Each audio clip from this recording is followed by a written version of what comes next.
ರಾತ್ರಿ ನೆನೆಸಿರೋದು. ಇವಾಗ ಬೆಳಗ್ಗೆ ಇವನ್ನು ತೊಳ್ಕೋಬೇಕು.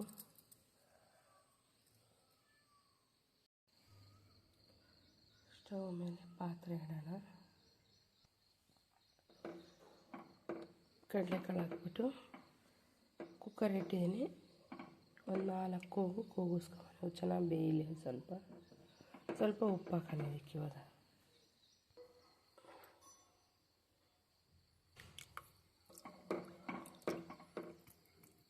ಸ್ವಲ್ಪ ಅಷ್ಟೇ, ಮತ್ತು ಆಮೇಲೆ ಹಾಕೋಣ.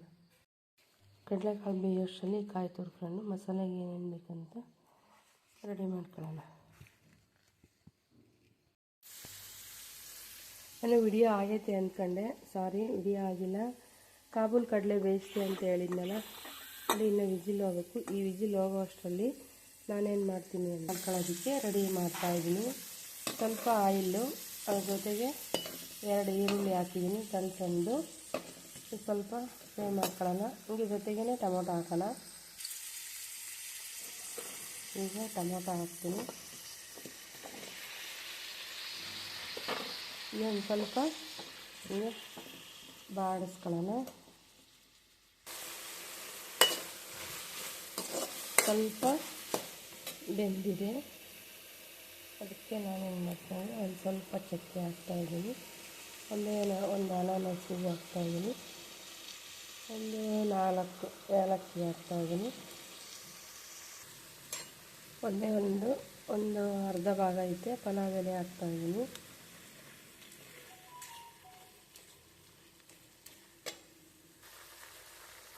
ಅಡಿಗೆ ಒಂದು ಸ್ಪೂನ್ಗಿಂತ ಸ್ವಲ್ಪ ಕಡಿಮೆನೇ ಐತೆ. ಇದು ಸೋಂಪು, ಸ್ವಲ್ಪ ಕಸ್ತೂರಿ ಮೆಂತ್ಯ,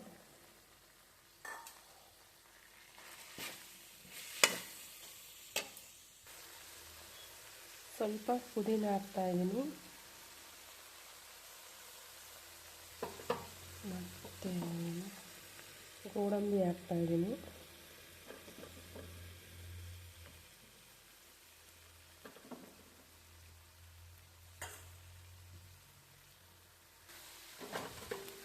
ಸ್ವಲ್ಪ ಉರ್ಗಡ್ಲೆನೂ ಹಾಕ್ತಾಯಿದ್ದೀನಿ. ಈಗ ಸ್ವಲ್ಪ ಬ್ಯಾಡಗಿ ಮೆಣಸಿನ್ಕಾಯಿ ಹಾಕ್ತಾಯಿದ್ದೀನಿ.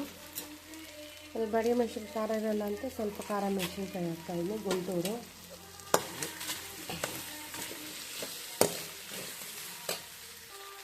ಅದೇ ಶುಂಠಿ ಬೆಳ್ಳುಳ್ಳಿ ಪೇಸ್ಟ್ ಹಾಕೊಳ್ತಾ ಇದ್ದೀನಿ ಸ್ವಲ್ಪ. ಹಾಗೇ ಕಾಯಿ ಹಾಕೊಳ್ತಾ ಇದ್ದೀನಿ.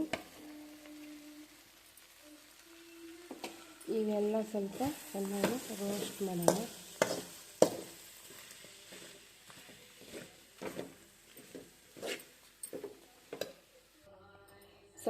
ಸ್ವಲ್ಪ ಅರಿಶಿನ ಹಾಕ್ತಾಯಿದ್ದೀನಿ. ನೋಡಿ, ನೈಸಾಗಿ ರುಬ್ಕೊಂಡಿದ್ದೀನಿ.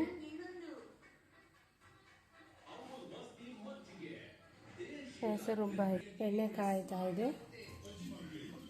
ಒಂಚೂರು ಪಲಾವ್ ಎಲೆ ಹಾಕೋಣ. ಸ್ವಲ್ಪ ಜೀರಿಗೆ, ಸ್ವಲ್ಪ ಸೋಂಪು. ನೋಡಿ, ಕಡಲೆಕಾಳು ನೀಟಾಗಿ ಬಿಸಿ ಇದೆ. ಎಷ್ಟು ಮೆತ್ತಗೆ ಬೇಯಿಸ್ಕೊಂಡಿದ್ದೀನಿ ಅಂತ ಈ ಥರ ಬೇಯಿಸ್ಕೋಬೇಕು. ನಾನೀಗ ಇದನ್ನೇ ಎತ್ಕೊಂಡಿದ್ರಲ್ಲಿ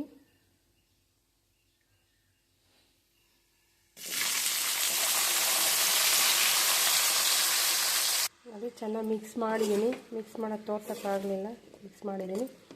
ಈಗ ನಾವು ರುಬ್ಬಿರೋ ಮಸಾಲೆ ಎಲ್ಲ ಇದಕ್ಕೆ ಹಾಕಿ ಮಿಕ್ಸ್ ಮಾಡ್ಕೊಂಡು ನಾನು ಬರ್ತೀನಿ, ಆಮೇಲೆ ತೋರಿಸ್ತೀನಿ. ಓಕೆ, ಈಗ ನೋಡಿ ಎಲ್ಲ ಚೆನ್ನಾಗಿ ಮಿಕ್ಸ್ ಮಾಡಿದ್ದೀನಿ. ಉಪ್ಪು ಹಾಕ್ಕೊಂತೀನಿ ರುಚಿಗೆ ತಕ್ಕಷ್ಟು.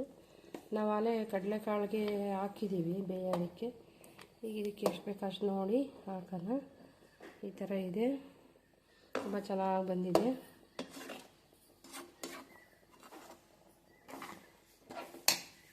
ಇದಕ್ಕೆ ಪೂರಿ ಮಾಡ್ಬೇಕೀಗ.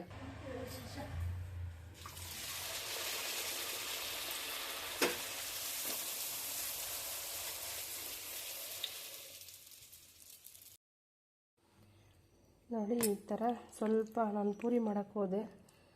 ಪೂರಿ ಮಾಡೋಕ್ಕೆ ಹೋಗೋ ಅಷ್ಟರಲ್ಲಿ ಇದು ಸ್ವಲ್ಪ ಹಿಂಗೆ ಗಟ್ಟಿಗೆ ಆಗೋಗ್ಬಿಟ್ಟೈತೆ. ಚೆನ್ನಾಗಿ ಬಂದಿದೆ. ನಾನು ಕೊತ್ತಂಬರಿ ಸೊಪ್ಪು ಹಾಕ್ತೀನಿ. ಈಗ ಕೊತ್ತಂಬರಿ ಸೊಪ್ಪು ಹಾಕಿ ಚೆನ್ನಾಗಿ ಮಿಕ್ಸ್ ಮಾಡ್ಕೊಳ್ಳೋಣ. ಪೂರಿ ರೆಡಿ ಆಗಿದ್ದಾವೆ. ನೋಡಿ ಎಷ್ಟು ಚೆನ್ನಾಗಿದ್ದಾವೆ. ಪೂರಿ ಆರಿದ್ರೂ ಸಹ ಹಿಂಗೆ ಉಬ್ಬಿದ್ದಾವೆ. ಏನು ನಾವೇ ಇದನ್ನು ಮಾಡಬೇಕು ಹಿಂಗೆ. ನೋಡಿ ಹೋಗೋದೇ ಕಷ್ಟ. ಚೆನ್ನಾಗಿ ಚಿರೋಟಿ ರವೆ ಮೈದಾ ಎರಡು ಮಿಕ್ಸ್ ಮಾಡಿದ್ದೀನಿ. ನೋಡಿ ಪೂರಿ ಮತ್ತು ಏನು ಕುರ್ಮ ಇದು ಈಗ ರೆಡಿಯಾಗಿದೆ. ಹೊಟ್ಟೆಗೆ ರೆಡಿ ಮಾಡೋಣ. ನೋಡಿ ನಾನು ಸ್ವಲ್ಪ ಕೊತ್ತಂಬರಿ ಸೊಪ್ಪು ಹಿಂಗೆ ಇಟ್ಟಿದ್ದೀನಿ, ಚೆನ್ನಾಗಿ ಕಾಣಿಸುತ್ತೆ ಅಂತ.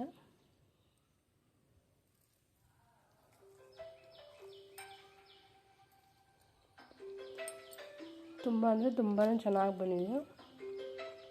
ನೀವು ನಿಮ್ಮ ಮನೇಲಿ ಮಾಡಿ ಟ್ರೈ ಮಾಡಿ ಯಾರಾದರೂ ಟ್ರೈ ಮಾಡಿ ಗೊತ್ತಿರೋರು ಕಮೆಂಟ್ ಮಾಡಿ ಚೆನ್ನಾಗಿರುತ್ತೆ ಅಂತ. ನಾನು ಈ ಥರ ಮಾಡಿದ್ದೀನಿ ನನಗೆ ಬಂದಿರೋ ಸ್ಟೈಲಲ್ಲಿ. Thank you for watching.